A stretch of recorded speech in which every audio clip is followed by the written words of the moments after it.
एक बहुत बड़ी जिम्मेदारी है, दिल्ली को साफ करने की जिम्मेदारी, दिल्ली को चमकाने की जिम्मेदारी। दिल्ली की जनता ने झाड़ू चलाने का काम किया है, झाड़ू चलाने का काम। हुकूमत वो करते हैं जिनका दिलों पर राज होता है। यूं कहने को तो मुर्गे के सर पे भी ताज होता है। I love you too. आज तक जितनी राजनीति करनी थी कर ली, अब अपने को सबको मिलके काम करना है, सबको मिलके दिल्ली ठीक करनी है।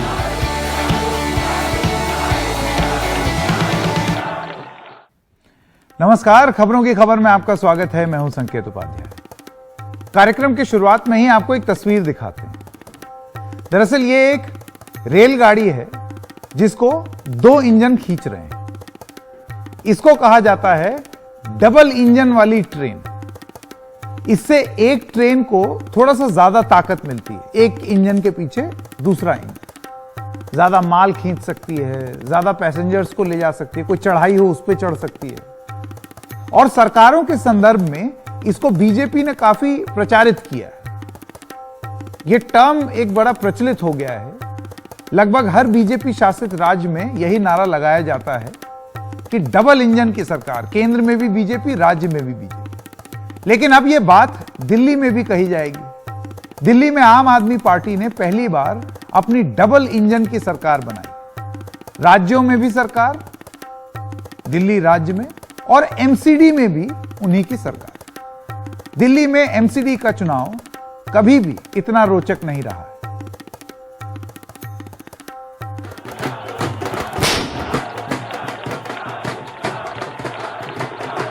देश की तरक्की तो असल मुद्दों से होगी ना, जो आम आदमी पार्टी उठा रही है। आज दिल्ली में चौथा चुनाव जीते हम, स्कूल, अस्पताल, बिजली, पानी मुद्दों से। तो दिल्ली के लोगों ने आज इस देश के अंदर एक बहुत बड़ा मैसेज दिया है कि पॉजिटिव राजनीति करो, नेगेटिव राजनीति बंद कर दो। हम आज इस मंच के जरिए से मैं केंद्र सरकार से भी और खासकर प्रधानमंत्री जी से भी दिल्ली को ठीक करने के लिए आशीर्वाद चाहता हूं कि उनका भी, प्रधानमंत्री जी का भी और केंद्र सरकार का भी आशीर्वाद हमें चाहिए। अब दिल्ली को साफ करना है, कूड़ा ठीक करना है कि नहीं करना है? इसमें सबकी ड्यूटी लगेगी। बच्चों की भी ड्यूटी लगेगी, महिलाओं की भी ड्यूटी लगेगी, बुजुर्गों की भी ड्यूटी लगेगी, युवाओं की भी ड्यूटी लगेगी। भ्रष्टाचार का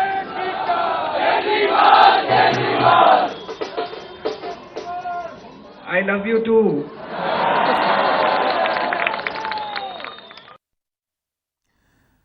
तो इस बार ये सिर्फ एक म्युनिसिपैलिटी का चुनाव बन के नहीं रहा, इस बार ये एक राष्ट्रीय चुनाव बन गया। और यहां पर आम आदमी पार्टी अपनी जीत का भी राष्ट्रीयकरण करती हुई दिखी।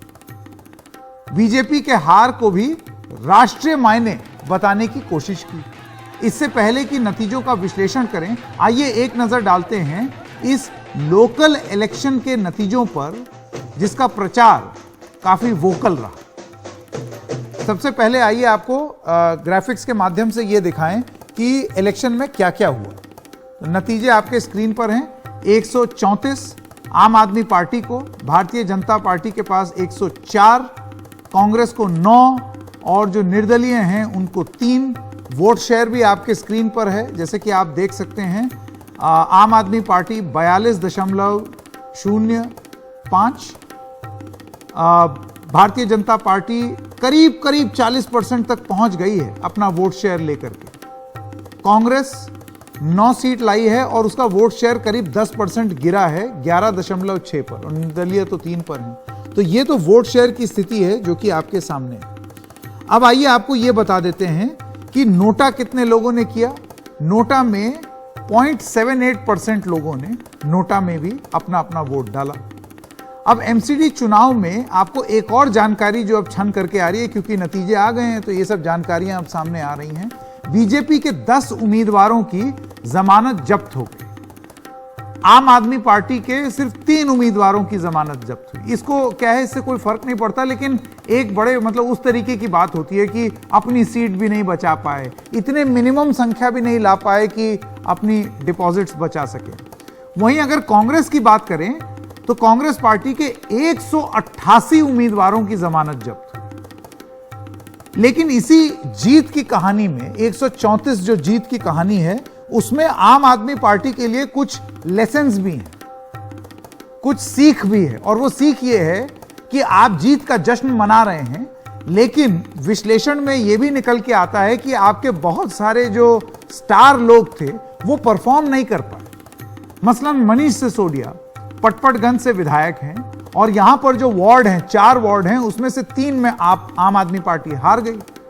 पटपटगंज वार्ड में बीजेपी की रेणु चौधरी जीती, विनोद नगर वार्ड में बीजेपी के रविंदर सिंह नेगी जीते, मंडावली वार्ड में बीजेपी की शशि चांदना जीती और मयूर विहार फेज 2 वार्ड में आम आदमी पार्टी के देवेंद्र कुमार जीते, जिनके बारे में यह बताया जाता है कि ये पहले बीजेपी में ही थे, अपने बल पे जीते हैं, आम आदमी पार्टी की वजह से नहीं, ऐसा बीजेपी का कहना।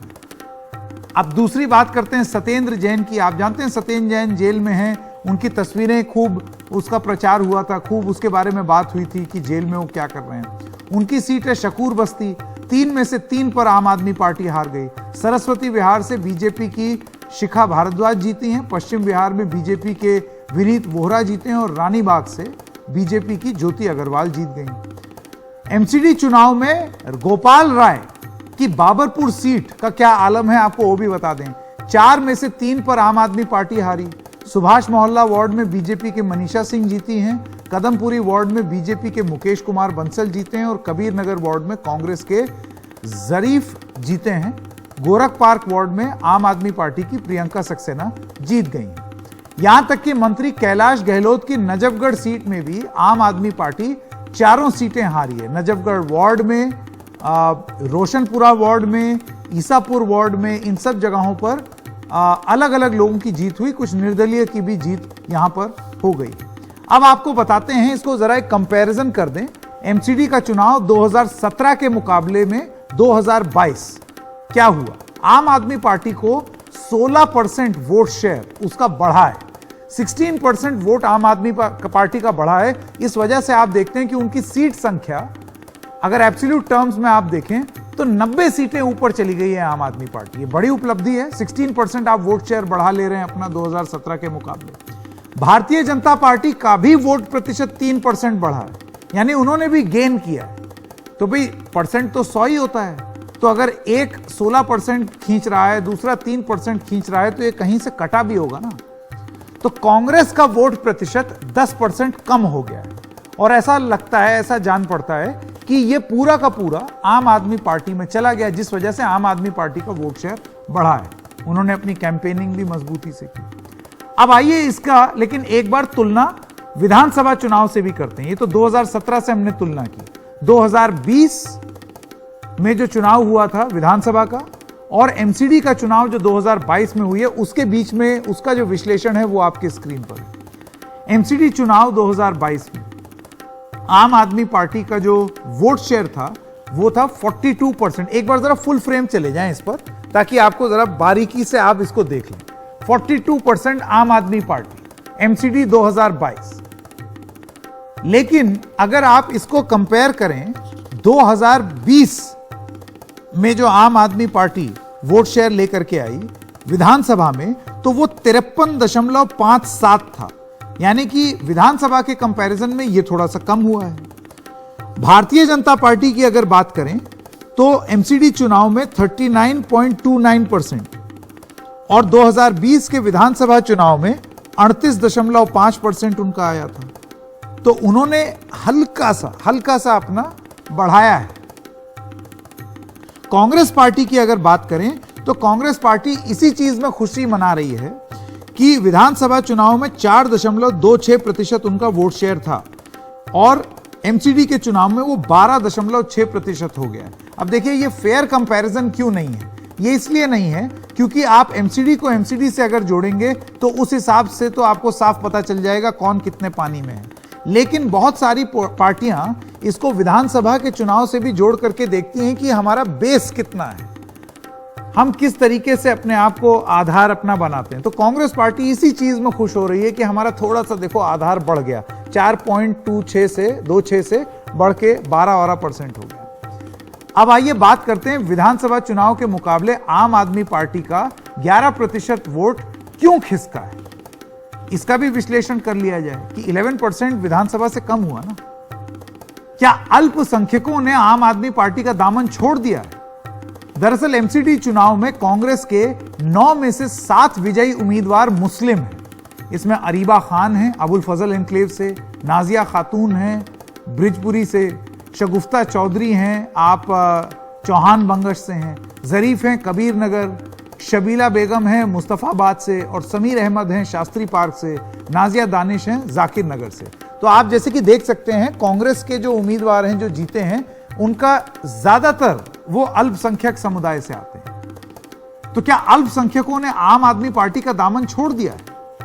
आम आदमी पार्टी की क्या चुप्पी अल्पसंख्यकों के मुद्दों के प्रति क्या उनको भारी पड़ी? नहीं तो ये संख्या जो उनकी कैलकुलेशन थी 180 हो जाएंगे 200 हो जाएंगे, वहां वो नहीं जा पाए। शाहीन बाग पर क्या क्या मुद्दे ऐसे जो बातें कही जाती हैं, हमने एक कांग्रेस के भी जो कैंडिडेट जीते हैं उनसे भी बात की। उनका ये कहना था शाहीन बाग पर वो चुप रहे, दिल्ली दंगों पर वो चुप रहे, बिल्किस बानो पर वो चुप रहे, नोटों पर हिंदू देवता की तस्वीर का उन्होंने ये मुद्दा उठाया। तो ये सारी चीजें उनके अगेंस्ट चली गई मुस्लिम बस्तियों में, जो मुस्लिम बहुल इलाके। अब दिल्ली में आम आदमी पार्टी का सफर अब तक कैसा रहा है? 7 चुनाव वो लड़े हैं। देखिए ये एक काबिले तारीफ है, इस वजह से हमने ये प्रस्तुति आपके सामने रखी है कि आप देखें कि 10 साल में पार्टी कहां से कहां पहुंची। 2013 विधानसभा चुनाव में 28 सीट लेकर के आए थे और 29.5% वोट शेयर था, जब सारे एग्जिट पोल सारी बड़ी पार्टियों ने कहा था अभी तो आटे दाल का भाव पता चलेगा, कुछ कर ही नहीं पाएंगे। 2015 विधानसभा चुनाव में वो सीधे 67 पहुंच गए 54.3% वोट शेयर के साथ। और 2020 विधानसभा चुनाव में उनका वोट शेयर थोड़ा सा कम हुआ, लेकिन बढ़त उन्होंने अपनी बनाई रही 62 सीट। सोचिए नई पार्टी का लगातार यह प्रदर्शन रहा। 2014 के लोकसभा चुनाव में उनके भले ही 0 सीट आई, लेकिन वोट शेयर 33% था दिल्ली में। और 2019 के लोकसभा चुनाव में 0 सीट आने पर उनका वोट शेयर 22% था, यानी कि इससे नीचे यह पार्टी दिल्ली में नहीं गई है। इसने परफॉर्मेंस अपनी इतनी बरकरार रखी है। 2017 में अगर आप एमसीडी चुनाव की बात करें तो 47 सीट आई 26% वोट शेयर के साथ, और 2022 का नतीजा तो आप देख ही रहे हैं। अब इस जीत के कैसे देखा जाए, इसके मायने क्या है जीत के? देखिए म्युनिसिपल चुनावों को नकार नहीं सकते हैं, यह चीज साफ हो गई है इस चुनाव से। स्थानीय निकाय में जीत के राष्ट्रीय मायने भी हो गए हैं, यह साफ हो गया है। कूड़ा, स्कूल, स्वास्थ्य के मुद्दे जनता के करीब हैं और उन पर भी राजनीति हो सकती है, यह भी इससे नकारा नहीं जा सकता। अगर विकल्प हो मजबूत तो बीजेपी को टक्कर दी जा सकती है और हराया भी जा सकता है, यह भी इन चुनावों ने साबित किया है। भारी नुकसान के बावजूद अल्पसंख्यक कांग्रेस के साथ है, यह भी इस चुनाव में दिखाई दे रहा है। और कट्टर ईमानदार छवि जो है उसके छींटों से कई जगह पर, जैसे कि आप मनीष सिसोदिया के केस में देख लीजिए या सत्येंद्र जैन के केस में देख लीजिए, वो ट्रांसलेट नहीं किया है वोट में। तो ये कि हमारी छवि खराब कर रहे थे और हम तो एकदम साफ हैं, ये पूरी तरीके से सही नहीं है। छवि पर जो छींटे पड़े हैं उसका नुकसान भी यहां देखने को मिल रहा है। अब एमसीडी आम आदमी पार्टी की है, लेकिन मेयर किसका होगा, ये एक नई राजनीति शुरू हो गई है। 134 वोटों के आम आदमी पार्टी वाले 134 सीट बनाने वाले वो चाहते हैं कि वो अपना मेयर भी बना ले जाएं, लेकिन एमसीडी में दल बदल निरोधक जो कानून है वो लागू नहीं होता। कोई भी पार्षद किसी को भी वोट दे सकता है। बीजेपी को मेयर के लिए 22 और वोट चाहिए। 3 निर्दलीय पार्षदों के संपर्क में बीजेपी अपने आप को बता रही है। आम आदमी पार्टी के 20 पार्षद क्रॉस वोटिंग करें या वोट अमान्य हो जाए तो बीजेपी का मेयर बन सकता है, और कांग्रेस के 9 वोट भी एक भूमिका निभा सकते हैं। यह बात हम क्यों कर रहे हैं? क्योंकि 2 चीजें हुई हैं। एक ट्वीट मनीष सिसोदिया की, वो कह रहे हैं कि गंदा काम शुरू कर दिया है, हमारे पार्षदों को फोन कर रहे हैं। और दूसरा अमित मालविया का एक ट्वीट जिसमें वो कहते हैं कि अब दिल्ली के लिए मेयर के चुनाव की तैयारी ये निर्भर करेगा कि करीब मुकाबले में नंबर किसके साथ आते हैं और मनोनीत पार्षद किस ओर वोट करते हैं। यह उम्मीद कहां से आ रही है? यह उम्मीद बीजेपी को जग रही है चंडीगढ़ नगर निगम चुनाव से। आम आदमी पार्टी जीती थी वहां पर, लेकिन मेयर बीजेपी का बन गया। कैसे? चंडीगढ़ में कुल 35 वार्ड हैं। आम आदमी पार्टी ने जीते 14, बीजेपी ने जीते 12, कांग्रेस के हिस्से में 8 सीटें आई, अकाली दल के हिस्से में 1, कुल वोट 36। चंडीगढ़ का सांसद भी एक सदस्य होता है। बीजेपी को एक कांग्रेस पार्षद का भी वोट मिला। आम आदमी पार्टी और बीजेपी के 14-14 वोट हो गए। कांग्रेस और अकाली पार्षद वोटिंग से गैर हाजिर थे। गिनती में आम आदमी पार्टी का 1 वोट अमान्य हो गया। आम आदमी पार्टी के 13 के मुकाबले 14 वोटों से बीजेपी जीत गई। आम आदमी पार्टी को यह एक जो उदाहरण है चंडीगढ़ का, यह शायद सता सकता है, क्योंकि उसी तरफ भारतीय जनता पार्टी इशारा कर रही है। खैर, ये तो हमने पृष्ठभूमि रख दी, लेकिन हम बस एक बात ये जरूर बता दें कि जो भी पार्टी, अब आम आदमी पार्टी का मेयर बनेगा और आम आदमी पार्टी 134 सीट लेकर के आ गई है, मुबारक आपको। लेकिन आपका प्रदर्शन सबसे पहले कूड़े के पहाड़ों के मुद्दे पर आंका जाएगा। आम आदमी पार्टी ने इसे लेकर बढ़ चढ़कर दावे किए हैं, तो क्या वो ये दावा पूरा कर पाएंगे? क्योंकि अगर वो ये कूड़े का पहाड़ कम कर गए तो वो साफ साफ दिखेगा कि हां, आपने कुछ कार्रवाई की दिखती है। लेकिन अगर नहीं किया तो इस पर राजनीति भी होगी और बातें भी उठाई जाएंगी। तो आइए, दिल्ली के जो एमसीडी चुनाव हैं उस पर बात करने के लिए अभी दिल्ली से सांसद रमेश बिधूरी जी से बात करते हैं। बिधूरी जी, बहुत बहुत धन्यवाद एनडीटीवी से बात करने के लिए। मेरा जो प्रथम प्रश्न आपके लिए ये है कि आप 15 साल का जो आपका राज था एमसीडी में, वो इतनी धुआंधार कैंपेनिंग करने के बावजूद भी, 14 मंत्री, 7 मुख्यमंत्री लगाने के बाद भी आप वो हाफवे मार्क पार नहीं कर पाए। ये क्या संदेश दिया है दिल्ली की जनता ने भारतीय जनता पार्टी को? देखो संकेत जी, पानी में, गिलास में आधा पानी भरा हुआ है, तो किसी को आधा गिलास खाली दिखेगा, किसी को पानी भरा हुआ दिखेगा। वो जिसको जैसा चाहिए वो वैसा देखता है आदमी। ये कहीं ना कहीं जो केजरीवाल साहब कह रहे थे कि मेरी 230 सीट आएंगी जी, लिख के देता हूं, लिख के। और केजरीवाल साहब ने कहा है कि सभी 250 पार्षद मेरे हैं। अब कभी 7 सांसद है, कभी उससे पहले 5 साल में दिल्ली की सफाई के लिए कभी मेयर से बात नहीं की उन्होंने। कभी नहीं कहा कि दिल्ली का फंड जो 41,000 करोड़ है वो 29,000 करोड़ रुपए विधानसभा हां भरने के बाद भी 7,000 नहीं दिया। कभी उसको दिल्ली की याद नहीं। आज उनको दिल्ली की याद क्यों आ गई? आज उनको मालूम है उनकी पार्टी के अंदर 50 से ज्यादा ऐसे पार्षद हैं जो 80 से 90 लाख रुपए देकर टिकट लेकर चुनाव लड़े हैं। वो केजरीवाल के कारण नहीं जीते हैं। वो केवल उनको चुनाव लड़ने के लिए सिंबल चाहिए था थोड़ा सा, वो इसलिए लड़े हैं। 15 साल की शासन रहने के बाद शीला जी दिल्ली की मुख्यमंत्री थी। 15 साल के बाद कांग्रेस का क्या हश्र हुआ? आप बताइए, विलुप्त हो गई ना। आज दिल्ली के लोगों ने केजरीवाल के भ्रष्टाचार के खिलाफ भारतीय जनता पार्टी पर भरोसा रखा है कि आप ही इनको दर्पण दिखा सकते हो, आईना दिखा सकते हो। ये कट्टर ईमानदार के सत्येंद्र जैन के 3 पार्षद हार गए। कट्टर ईमानदार मनीष सिसोदिया जी के 4 में से 1 जो जीता है वो भारतीय जनता पार्टी का 2 बार का पार्षद रहा है, भारतीय जनता पार्टी का कार्यकर्ता है। वो अपने भारतीय जनता पार्टी के कारण जीता है। वो भले ही सिंबल उसके ऊपर आम आदमी पार्टी का है। 4 हार गए कट्टर ईमानदार डिप्टी सीएम के घर में। तो इसीलिए ये कहना कि ये भाजपा की हार है, ये केजरीवाल की सरकार के खिलाफ मैंडेट है। और 15 साल की एंटी इनकम्बेंसी के बाद उनके बराबर में आकर खड़े हो गए हैं। मैं नहीं मानता कि लोगों ने ये भाजपा को मैंडेट नेगेटिव में दिया, पॉजिटिव में दिया है। रमेश जी, दूसरा, हमारे 10 पार्षद 500 से कम वोटों से हारे हैं। 500 से कम वोटों से हारने वाले 10 पार्षद है हमारे। लेकिन रमेश जी, हारने वाले 4 पार्षद जी, ये तो ऐसे लग रहा है जैसे कि आप अपनी हार में भी जीत ढूंढ रहे हैं और उनकी जीत में भी हार खोज रहे हैं। एग्जैक्ट संकेत जी, 15 साल की मैं मानता हूं, 15 साल की शासन करने के बाद आदमी की इंडिविजुअल कहीं ना कहीं क्षेत्र में एंटी इनकम्बेंसी होती है, हो जाती है। आदमी हर किसी को खुश नहीं करता है। लेकिन आज 104 पर भाजपा आ गई और 10 हमारे 500 से कम जीतने वाले लोग हैं 10, और 200 से कम जीतने वाले 4 हैं, 1000 से कम जीतने वाले 1300 हैं, 13 नंबर हैं। तो आप अंदाजा लगाइए कि दिल्ली की जनता ने भारतीय जनता पार्टी पर भरोसा रखा है। जहां नंबर की बात है, नंबर में अब मेयर बनेगा, दिल्ली का मेयर कौन बनेगा जिसके पास नंबर होंगे वो बनेगा।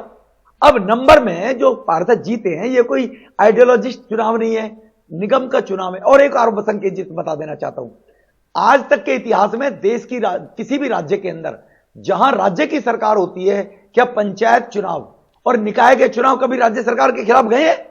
कभी गए हैं? या पहली बार केजरीवाल के खिलाफ गए कि वो केवल 8-10 सीटें हमसे ज्यादा लेकर सरकार बना मैंडेट लेकर आया जी। तो ये उसकी एंटी इनकम्बेंसी केजरीवाल। अच्छा बिदुरी जी, ये जो आपने इस बात का जिक्र किया, मैं इससे संबंधित एक सवाल आपसे पूछना चाहता हूं।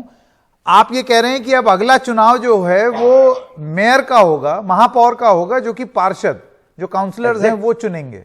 और यहां पर हम सब जानते हैं एमसीडी के चुनाव में वो एंटी डिफेक्शन वाला कानून नहीं लगता, यानी कि पार्षद बिना आइडियोलॉजी के या किसी भी पार्टी के सिंबल पर हो वो अपना महापौर चुन सकते हैं।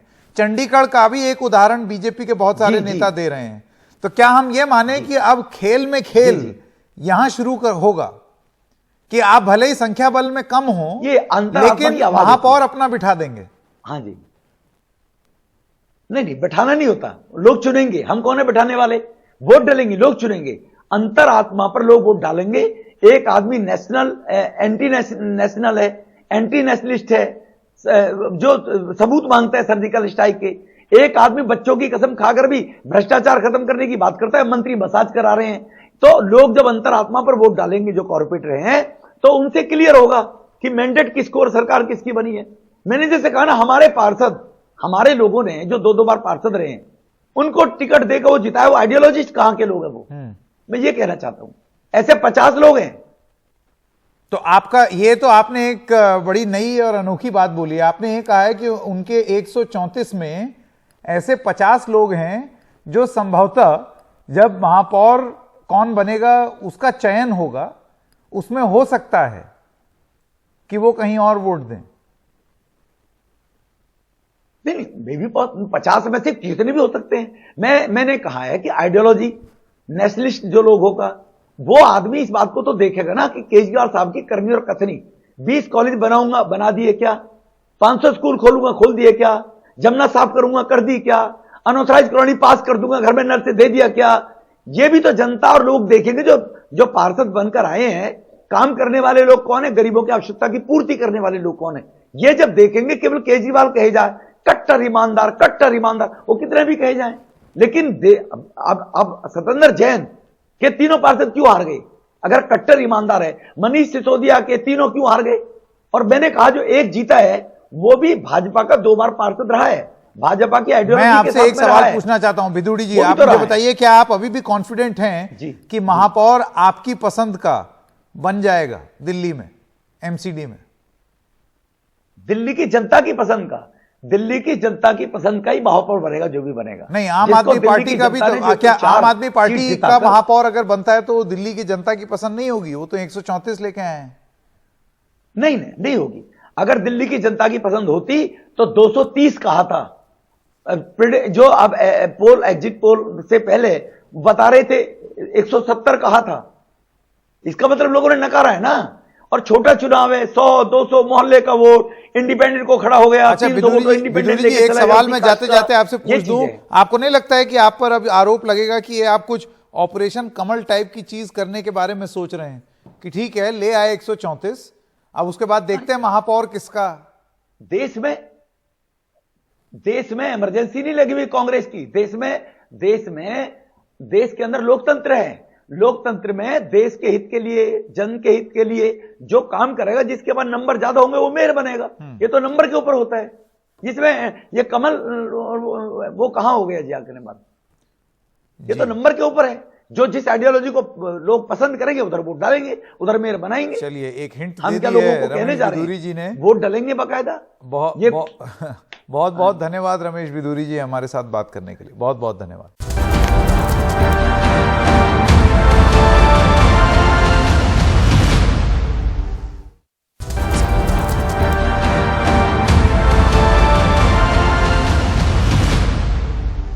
सबसे पहले संजय जी बहुत बहुत बधाई।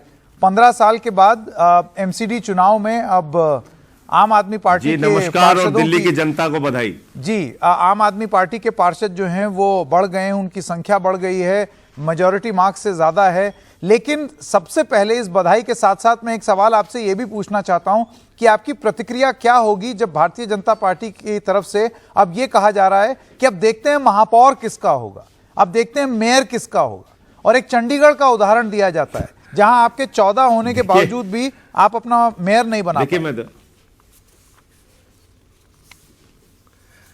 देखिए मैं एक एक करके सारी बातों का जवाब देता हूं जी। पहली बात तो यह कि दिल्ली की जनता ने एक संदेश दिया है पूरे देश को कि नकारात्मक राजनीति को, उत्पीड़न की राजनीति को, झूठे आरोपों की राजनीति को हम खारिज करेंगे। शिक्षा के, स्वास्थ्य के, बिजली के, पानी के अरविंद केजरीवाल जी के मॉडल पे हम वोट देंगे। इस मॉडल की लोकप्रियता देश भर में बढ़ रही है, यह संदेश दिल्ली ने दिया है। और एमसीडी जहां पर भारतीय जनता पार्टी का 15 साल का किला था, गढ़ था, उसको अरविंद केजरीवाल जी ने पराजित करने का काम किया है, उस किले को तोड़ने का काम किया है। तो इसलिए जहां पर 17 केंद्रीय मंत्री, खुद बीजेपी के राष्ट्रीय अध्यक्ष, 400 सांसद, 8-8 मुख्यमंत्री लगे हों, ऐसे चुनाव में आम आदमी पार्टी ने इतनी बड़ी जीत हासिल की है। इसके लिए दिल्ली की जनता को नमन करता हूं, बधाई देता हूं। दूसरा प्रश्न जो आपने किया वो सुनकर ही मुझे हंसी आ रही है। यह तो दुनिया की सबसे बड़ी पार्टी भारतीय जनता पार्टी ठोक के ऐलानिया तौर पे, घोषित तौर पे कह रही है कि भले ही 80 सीट हम पिछले चुनाव के मुकाबले हार गए हों, भले ही बहुमत के आंकड़े से हम 22 सीटें 23 सीटें कम हों, बावजूद इसके हम मेयर बनाएंगे। इसका मतलब भाजपा कह रही है हम लोकतंत्र की हत्या करेंगे, हम लोकतंत्र का माखौल उड़ाएंगे। भाजपा कह रही है भारतीय जनता पार्टी का नाम बदल के भारतीय खोखा पार्टी रख दो। वो कह रहे हैं हम महाराष्ट्र में, कर्नाटक में, मध्य प्रदेश में, उत्तराखंड में, अरुणाचल में, पूरे देश में जिस प्रकार से खरीद फरोख्त करते हैं वही हम दिल्ली में करेंगे। ये तो मतलब चोरी और सीना जोरी वाली बात है। मतलब एक ऐसी पार्टी जो अपने आप को दुनिया की सबसे बड़ी पार्टी कहती है, वो सीना ठोक के कह रही है कि हम यहां पे खरीद फरोख्त, हॉर्स ट्रेडिंग, ऑपरेशन लोटस करेंगे, भले ही हमारी संख्या कम है, भले ही चुनाव में जनता ने हमें हरा दिया है, लेकिन फिर भी हम मेयर अपना बनाएंगे। लेकिन संजय जी, आप मतलब इस बात का जवाब किस तरीके से देंगे? मैं आपसे ये जानना चाहता हूं। देखिए, बीजेपी वालों को जरा से भी शर्म नहीं आती है। ये वो पार्टी है संकेत जी जिसके नेता स्वर्गीय अटल बिहारी वाजपेयी जी ने पार्लियामेंट के अंदर कहा था, पैसे से खरीद कर सांसद लेकर अगर सरकार बनानी हो तो ऐसी सरकार को हम चिमटे से छूना पसंद नहीं करेंगे। और एक सांसद से बीजेपी की सरकार गिर गई थी। वो पार्टी खुलेआम कह रही है हम तो हॉर्स ट्रेडिंग करेंगे, ऑपरेशन लोटस करेंगे, बीजेपी का नाम दरअसल भारतीय खोखा पार्टी है। ये बताना क्या चाहते हैं ये लोग? बेशर्मी की इंतहा। मैं तो देख रहा हूं सारे चैनल पे इनके प्रवक्ता मतलब जोर जोर से आके बोल रहे हैं कि उनकी पार्टी का नाम भारतीय खोखा पार्टी रखो। जी, लेकिन संजय जी, मुझे आप ये बताइए कि अभी थोड़ी देर पहले हमने भी उनके एक प्रतिनिधि से बात की जिन्होंने ये बोला कि आम आदमी पार्टी में बहुत सारे लोग ऐसे हैं जो कि पार्षद बने हैं, जो कि अगर अपने मन की आवाज सुनेंगे तो वो दिल्ली के पसंद का महापौर बनाएंगे, यानी कि वो अपनी बात कर रहे हैं। ऐसे में कितना जरूरी हो जाता है कि आपके पार्षद जो जीत करके आए हैं वो आपके साथ रहें, और आपको लगता है वो आपके साथ रहेंगे 134 लोग। तो भाजपा वाले क्यों अपने मन की आवाज नहीं सुनेंगे? क्यों वो ये नहीं चाहेंगे कि अरविंद केजरीवाल की सरकार अगर दिल्ली में है और दिल्ली में एमसीडी में अच्छे ढंग से मिलकर काम करना है तो इनका ही बहुमत के साथ मेयर बना दो। हो सकता है उनके 70-80 लोगों का हृदय परिवर्तन हो जाए। वो कहते हैं कि ये तो संजय जी आपने है, इसको और बढ़ा दो। ये तो आपने एकदम उल्टी बात कर दी। ये तो मतलब वो उधर ऑपरेशन कमल, तो क्या यहाँ पर ऑपरेशन झाड़ू? नहीं, उल्टी नहीं, मैं ये कह रहा हूं कि इस प्रकार की बातें, आप भी इतने दिन से पत्रकारिता कर रहे हैं, मैं भी इतने दिन से राजनीति में हूं। ये हॉर्स ट्रेडिंग, खरीद फरोख्त और ऑपरेशन लोटस की राजनीति है जिसके ओर बीजेपी संकेत कर रही है। हाँ। ऐसे नहीं हृदय परिवर्तन हो जाता। एक संजय जी, एक तर्क ये संजय जी दिया जा रहा है कि दिल्ली में जो नगर निगम जो होते हैं जी जी उसमें एंटी डिफेक्शन कानून नहीं लगता है, इस वजह से इसमें कोई कानून का वायलेशन नहीं होगा। नहीं, इस पर आप क्या कहेंगे? मैं कह रहा हूं कुछ भी ना लगता हो, मैं कह रहा हूं ठीक है, आपकी बात मैंने मान ली, बिल्कुल सही मान ली। आज चुनाव के परिणाम क्या है संकेत जी? सही बात है, 134 सीटें आम आदमी पार्टी के पक्ष में आई हैं। 80 से ज्यादा सीटें पिछले चुनाव की, लगभग 90 सीटें पिछले चुनाव की तुलना में हम ज्यादा जीते हैं, ज्यादा लेके आए हैं। 80 के लगभग सीटें भारतीय जनता पार्टी पिछले चुनाव की तुलना में हारी है। तो जनादेश क्या है? डेमोक्रेसी में, लोकतंत्र में जनादेश का तो सम्मान करेंगे। और ऐसा भी नहीं है कि हम बहुमत से पीछे हैं कि दूसरे दलों के साथ आप मिलकर सरकार बना लेंगे। हमको तो स्पष्ट बहुमत से 10 सीटें ज्यादा मिली हैं। तो अगर इसके बावजूद भारतीय जनता पार्टी कह रही है कि मेयर हमारा है, इसका मतलब संजय जी आप निपटेंगे कैसे? चलिए देखिए, आप कह रहे हैं वो डंके की चोट पर खुल के बोल रहे हैं। मैं आपसे पूछना चाहता हूं कि अब आपको चुनौती पता चल गई, ठीक है, ऑपरेशन कमल का वो खुल के उल्लेख कर रहे हैं, तो आप इस नई चुनौती से कैसे निपटेंगे? ये तो ऐसे लग रहा है जैसे कि एक चुनाव जीतने के बाद एक और चुनौती आपके लिए आने वाली है। सारे हमारे पार्षद प्रतिबद्धता के साथ आम आदमी पार्टी को वोट देंगे, आम आदमी पार्टी का मेयर बनाएंगे और दिल्ली की विधानसभा में आम आदमी पार्टी और दिल्ली के एमसीडी में आम आदमी पार्टी अरविंद केजरीवाल जी के नेतृत्व में बहुत अच्छे ढंग से काम करेगी। विकास होगा दिल्ली का और ये कूड़ों पर झाड़ू चलेगी। कूड़ों पर झाड़ू तो आज जनता ने चला दिया, अब उसकी सफाई करने का काम एमसीडी करेगी। जी संजय जी, दिल्ली की जनता ने मैसेज दिया है कि वो अपने बेटे के साथ खड़े हैं। जी संजय जी, मेरा अगला सवाल ये है कि ये देखिए, ये चुनाव जो है एक कट्टर ईमानदार पार्टी, ये बड़े राष्ट्रीय टाइप के चुनाव हो गए थे यहां पर, जैसे कि अभी आपने बताया कि इतने सारे मंत्री, इतने सारे मुख्यमंत्री, तो ये एक बड़ा नेशनल इलेक्शन जैसा माहौल था एमसीडी का, मतलब गुजरात से ज्यादा रोचक हो गया था। मैं आपसे जानना चाहता हूं कि इस चुनाव ने क्या संदेश दिया है, नेशनल लेवल पर इसका संदेश क्या है? देखिए, अभी एक दूसरे चैनल पे मैं था तो मुझसे ये कहा गया कि भाई ये तो एमसीडी का चुनाव है, इससे राष्ट्रीय स्तर पे क्या संदेश जाएगा? तो मैंने कहा भारतीय जनता पार्टी के राष्ट्रीय अध्यक्ष, 8 मुख्यमंत्री, 17 केंद्रीय मंत्री, 400 सांसद इसी एमसीडी के चुनाव में पूरी ताकत संसाधन लगाते हुए दिखे, तो उन्होंने इसको राष्ट्रीय महत्व का बना दिया। और कितने प्रेस कॉन्फ्रेंसेस की, कितने वीडियो जारी किए, कितने भ्रष्टाचार के आरोप लगाए, कितने मनगढ़ंत आरोप लगा के छापेमारी की, लेकिन इन सब के बावजूद लोगों ने कहा नहीं, अरविंद केजरीवाल एक ईमानदार नेता है और आम आदमी पार्टी की ईमानदार, कट्टर ईमानदार पार्टी है, हम उसके साथ खड़े होंगे। 15 साल का किला है ये। एमसीडी में ऐसी परिस्थितियां नहीं है संकेत जी कि कांग्रेस सरकार में थी, एमसीडी में बीजेपी थी, आम आदमी पार्टी सरकार में थी, फिर भी बीजेपी एमसीडी में थी। ये पहली बार हुआ है 15 वर्षों में जहां पर अरविंद केजरीवाल जी के नेतृत्व में भारतीय आपने दिल्ली में डबल इंजन सरकार कर दी, आपने दिल्ली में डबल इंजन सरकार अच्छे ढंग से काम करेगी। हाँ बिल्कुल।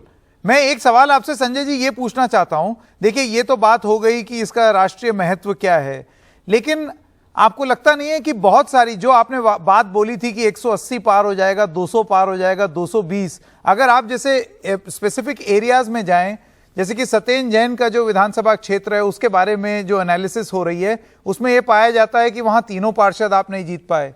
यहां पर अगर आप ईस्ट दिल्ली की बात कर लें तो मनीष सिसोदिया की जो कॉन्स्टिट्यूएंसी है वहां पर भी एक ही जीते, स्ट्राइक रेट अच्छा नहीं रहा। तो आप ये मानेंगे कि जिस तरीके की जीत आप चाहते थे उस तरीके से नहीं आ पाई?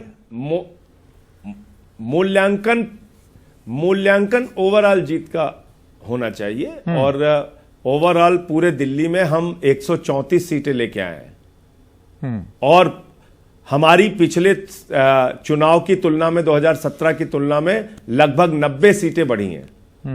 तो ये बड़ी विक्ट्री है हमारे लिए, बड़ा संदेश है हमारे लिए।